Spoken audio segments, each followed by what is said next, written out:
स्वागत है। आज हम इलेक्ट्रिक वाहनों यानी ईवीज की दुनिया में थोड़ा गहराई से उतर रहे हैं। ईवीज तो खैर पॉपुलर हो ही रही हैं, पर कभी ये सोचा है कि जब उनकी बैटरी पुरानी हो जाती है तो उसका असल में होता क्या है? हाँ, ये सवाल बहुत लोगों के मन में आता है। हमारे पास जो जानकारी है वो इसी पहेली को सुलझाने में मदद कर सकती है। ईवी बैटरी की रिसाइकलिंग और उनका एक क्या कहते हैं दूसरा जीवन या सेकंड लाइफ। तो चलिए आज इसी पर बात करते हैं। समझते हैं कि ये जो पुरानी ईवी बैटरियां हैं उन्हें कैसे नया जीवन मिलता है, या फिर उनके अंदर जो कीमती चीजें हैं उन्हें कैसे निकाला जाता है। क्या वे बस कचरा बन जाती हैं या कहानी कुछ और है? अच्छा, तो शुरुआत यहां से करते हैं। मान लीजिए एक ईवी बैटरी है। अब वो गाड़ी को उतनी रेंज नहीं दे पा रही जितनी पहले देती थी। तो आमतौर पर लोग सोचते हैं कि बस बैटरी खत्म, बदलनी पड़ेगी। हाँ, ये एक आम धारणा है बिल्कुल। लेकिन दिलचस्प बात यह है कि जब कोई बैटरी कार के हिसाब से पुरानी भी हो जाती है तो भी उसमें अपनी ओरिजिनल कैपेसिटी का मान लीजिए 70 से 80% तक बाकी रहता है। सच में 70 से 80%? ये तो काफी ज्यादा हुआ। हाँ, बहुत ज्यादा। कार चलाने के लिए शायद नाकाफी हो, जहां एकदम से पावर चाहिए होती है, लेकिन ये जीरो तो बिल्कुल नहीं है। तो फिर इस बची हुई कैपेसिटी का क्या करते हैं? इसे ऐसे ही जाने तो नहीं देते होंगे? नहीं, बिल्कुल नहीं। और यहीं पर वो सेकंड लाइफ वाली बात आती है। अच्छा। इन बैटरियों को कार से निकालकर दूसरे कामों में इस्तेमाल किया जाता है, खासकर जिसे कहते हैं stationary energy storage. Stationary energy storage मतलब कहाँ और कैसे? कुछ उदाहरण दे सकते हैं? हाँ, जैसे सोचिए घरों में सोलर पैनल लगे हैं, दिन में बिजली बन रही है, रात के लिए उसको स्टोर करना है, तो ये पुरानी ईवी बैटरियां वहां काम आ सकती हैं। ओके। या फिर मान लीजिए कोई ऑफिस बिल्डिंग है या कोई छोटी फैक्ट्री, वहां बैकअप पावर के लिए बिजली चली जाए तो काम न रुके। इन कामों के लिए ये परफेक्ट है। ये तो बहुत ही स्मार्ट तरीका लगता है रिसोर्सेज को इस्तेमाल करने का। बिल्कुल। एक जगह जो चीज काम की नहीं रही वो दूसरी जगह उपयोगी हो गई। बिल्कुल। क्या दुनिया में कहीं ऐसे प्रोजेक्ट्स चल रहे हैं असल में, रियल वर्ल्ड एग्जांपल्स? हाँ, बिल्कुल चल रहे हैं। एक बड़ा अच्छा उदाहरण जापान में है। जापान में? हाँ, वहाँ निसान कंपनी जो है वो अपनी लीफ कार की पुरानी बैटरियों का इस्तेमाल कर रही है स्ट्रीट लाइट्स को पावर देने के लिए। स्ट्रीट लाइट्स को? हाँ, वो सोलर पावर्ड स्ट्रीट लाइट्स हैं, दिन में चार्ज होती हैं और रात में इन सेकेंड लाइफ बैटरियों से चलती हैं। ग्रिड पर लोड भी कम। ये तो कमाल है। पुरानी कार बैटरियों से सड़कें रोशन हो रही हैं। ये सुनने में ही कितना सस्टेनेबल लगता है। क्या ये सिर्फ ऐसी छोटी एप्लीकेशंस तक ही है या कुछ बड़े स्केल पर भी हो रहा है? नहीं, बड़े स्केल पर भी हो रहा है। एम्स्टर्डम का एक उदाहरण बहुत शानदार है। एम्स्टर्डम, वहाँ क्या है? वहाँ एक बहुत बड़ा स्टेडियम है, योहान क्राइफ एरिना।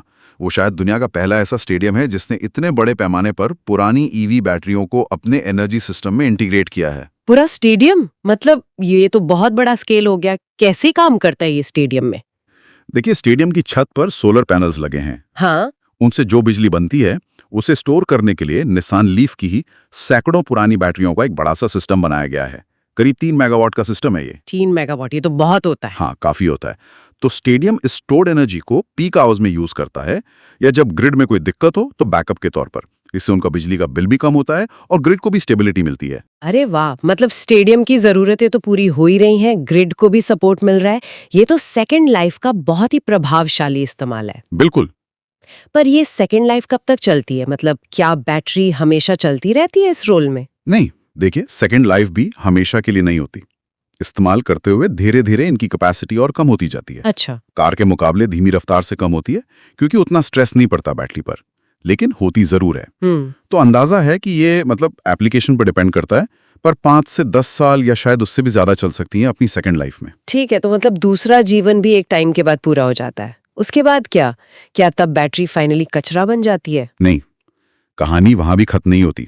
जब बैटरी सेकंड लाइफ के लिए भी फिट नहीं रहती, तब आता है तीसरा और कह सकते हैं आखिरी पड़ाव, रिसाइकलिंग। रिसाइकलिंग? हाँ, पुनर्चक्रण। और ये स्टेप पर्यावरण के लिहाज से बहुत ही जरूरी है। यहीं पर असली साइंस और इंजीनियरिंग काम आती है। रिसाइकलिंग, हम ये शब्द सुनते तो हैं, पर ईवी बैटरी के मामले में इसका मतलब क्या है? क्या ये वैसे ही है जैसे प्लास्टिक या कागज रिसाइकल होता है? उससे कई ज्यादा कॉम्प्लेक्स है ये। देखिए, ईवी बैटरी के अंदर सिर्फ प्लास्टिक या मेटल केसिंग नहीं होती। उसके अंदर बहुत तरह की कीमती धातुएं होती हैं। लिथियम, कोबाल्ट, निकल, मैंगनीज, ग्राफाइट, कॉपर, एल्यूमिनियम, ये सब। अच्छा, इतना कुछ होता है अंदर? हाँ, तो रिसाइकलिंग का मकसद है कि इन सभी कीमती चीजों को बैटरी के बाकी मटेरियल से सेफली और एफिशिएंटली अलग किया जाए ताकि इन्हें दोबारा इस्तेमाल किया जा सके। तो कितना मटेरियल वापस मिल जाता है इस प्रोसेस से? क्या ये वाकई में इतना एफिशिएंट है? हाँ, आजकल जो टेक्नोलॉजीज हैं वो काफी एडवांस हो गई हैं, जैसे पायरोमेटलर्जी है जिसमें बैटरी को बहुत हाई टेम्परेचर पर पिघलाते हैं। ओके। या फिर हाइड्रोमेटलर्जी है जिसमें केमिकल्स का इस्तेमाल करके मेटल्स को अलग करते हैं। इन तरीकों से बैटरी के वजन का लगभग 95% या उससे भी ज्यादा मटेरियल रिकवर किया जा सकता है। 95% या उससे भी ज्यादा? ये तो बहुत ही इंप्रेसिव है ना? इसका मतलब हम बैटरी बनाने के लिए जो जरूरी सामान है वो लगभग सारा का सारा पुरानी बैटरी से ही वापस निकाल सकते हैं। बिल्कुल, लक्ष्य यही है कि एक बंद लूप या क्लोज्ड लूप सिस्टम बने। Closed loop? हाँ, मतलब पुरानी बैटरी से मटेरियल निकाला और उसी से सीधे नई बैटरी बना ली। इससे हमें जमीन खोदकर नया मटेरियल निकालने की जरूरत कम पड़ेगी। टेस्ला जैसी कंपनियां तो अपनी गीगा फैक्ट्री में ही रिसाइकलिंग प्लांट लगा रही हैं, और रेडवुड मटेरियल्स जैसी स्पेशलिस्ट कंपनियां भी हैं जो यही क्लोज्ड लूप सप्लाई चेन बनाने पर फोकस कर रही हैं। ये चक्रीय अर्थव्यवस्था या सर्कुलर इकोनॉमी वाली बात सुनने में बहुत अच्छी लगती है। कचरा कम, रिसोर्स का बार बार इस्तेमाल। हाँ, लेकिन क्यों मायने रखता है? मतलब ये सेकेंड लाइफ, ये रिसाइकलिंग, इसका बड़ा मतलब क्या है? क्यों जरूरी है ये सब? इसके फायदे बहुत गहरे हैं। सबसे पहला और सीधा फायदा तो पर्यावरण को है। जब हम बैटरी को सेकेंड लाइफ देते हैं फिर रिसाइकल करते हैं तो लैंडफिल में जाने वाला खतरनाक कचरा कम होता है। दूसरा, जैसा मैंने कहा, रिसाइकलिंग से माइनिंग पर निर्भरता कम होती है। हाँ, माइनिंग तो एक बड़ा मुद्दा है। बिल्कुल, लिथियम, कोबाल्ट जैसी धातुओं की माइनिंग से पर्यावरण को नुकसान पहुंचता है, पानी दूषित होता है, काफी एनर्जी लगती है। रिसाइकलिंग इन नेगेटिव इफेक्ट्स को बहुत कम कर सकती है।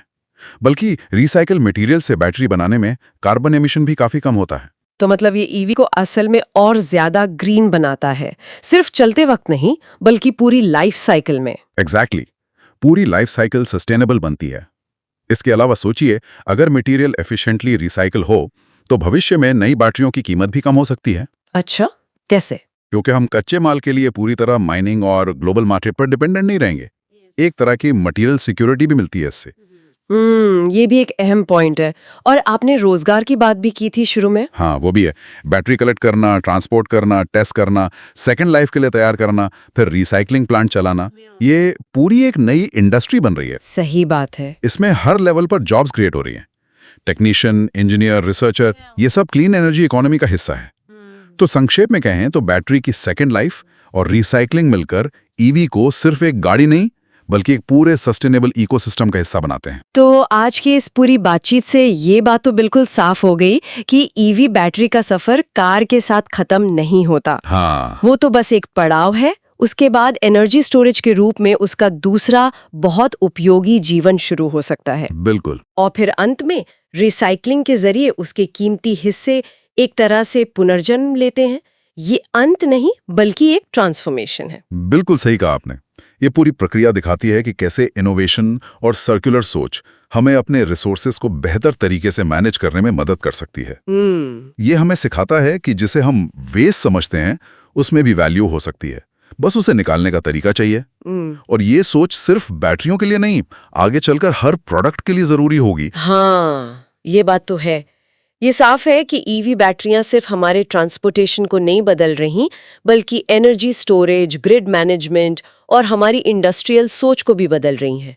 इनका असर बहुत दूर तक जा रहा है। और यहीं पर एक सोचने वाली बात छोड़ जाते हैं सबके लिए। हाँ, आज हम स्टेडियम और स्ट्रीट राइड्स के उदाहरण देख रहे हैं, पर क्या हम एक ऐसे भविष्य की कल्पना कर सकते हैं जहां हमारे शहरों में लगभग हर बड़ी बिल्डिंग, हर फैक्ट्री अपनी लोकल एनर्जी जरूरतें पूरी करने के लिए, सोलर एनर्जी स्टोर करने के लिए, ग्रिड को सपोर्ट करने के लिए ऐसी ही सेकेंड लाइफ या रिसाइकिल की गई बैटरियों के नेटवर्क पर निर्भर हों? वाह! सोचिए, ये डिसेंट्रलाइज्ड एनर्जी सिस्टम हमारी एनर्जी इंडिपेंडेंस और रेजिलियंस को कितना बढ़ा सकता है। ये सिर्फ कारों को पावर देने से कहीं आगे की बात है, ये पूरे एनर्जी लैंडस्केप को बदलने की क्षमता रखता है।